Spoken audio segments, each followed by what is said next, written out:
Kybernetická bezpečnosť je v súčasnosti veľmi diskutovaný pojem. Prečo by ste jej však mali venovať pozornosť? V prvom rade preto, že v uponáhľanom a vystresovanom prostredí sú ľudia pod tlakom oveľa náchylnejší na chyby. Často potrebujeme rýchlo odpovedať na správu, odpísať kolegom a práve preto bezmyšlienkovite klikneme na odkaz, ktorý obsahuje. Čo sa však môže stať, ak si svoje konanie poriadne nepremyslíte? Niektoré unáhlené kroky, ako napríklad stiahnutie infikovanej prílohy e-mailu alebo kliknutie na nedôveryhodný odkaz, môžu spôsobiť veľké škody. A nehovoríme len o strate a krádeži vašich osobných údajov. Hackeri môžu ľahko získať prístup k údajom pacientov prostredníctvom vašich unáhlených krokov, infikovať nemocničnú sieť a narušiť funkčnosť celej nemocnice. Ako sa proti tomu brániť? Venujte pozornosť každej počítačovej činnosti, ktorú vykonávate. Práve v strese a zhone sú ľudia najviac náchylní na chyby.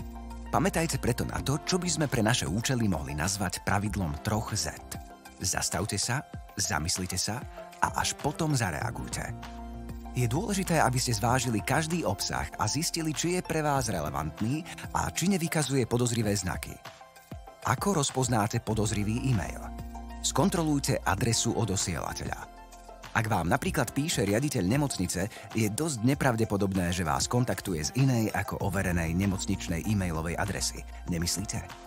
Správa plná gramatických chýb alebo správa požadujúca neodkladné konanie určite nevzbudí dôveru, pretože práve tá vás má dostať pod tlak.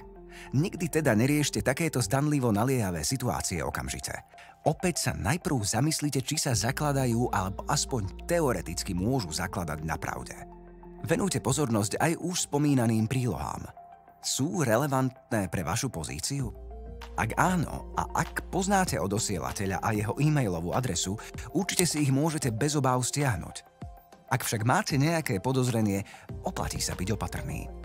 Prečo by vám niekto posielal súbory, ku ktorým by ste nemali mať prístup z vašej pozície, napríklad výplatné pásky zamestnancov?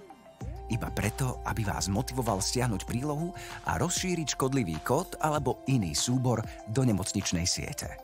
A potom katastrofa v podobe úniku citlivých údajov na seba nenechá dlho čakať. Zhrnutie na záver. Ako teda v takýchto situáciách správne reagovať? V takýchto zdanlivo naliehavých situáciách sa neunáhlite. Zastavte sa, premyslite si, či je príloha alebo odkaz relevantný a až potom zareagujte. Nesťahujte prílohy, ku ktorým nemáte prístup zo svojej pozície. V prípade podozrivej adresy alebo kontaktu vždy kontaktujte oddelenie IT, alebo ak si nie ste istí, či e-mail, ktorý ste dostali, má nejaké podozrivé vlastnosti. Je lepšie situáciu prešetriť, ako zbytočne riešiť útok na nemocničnú sieť a znášať ďalekosiahle následky.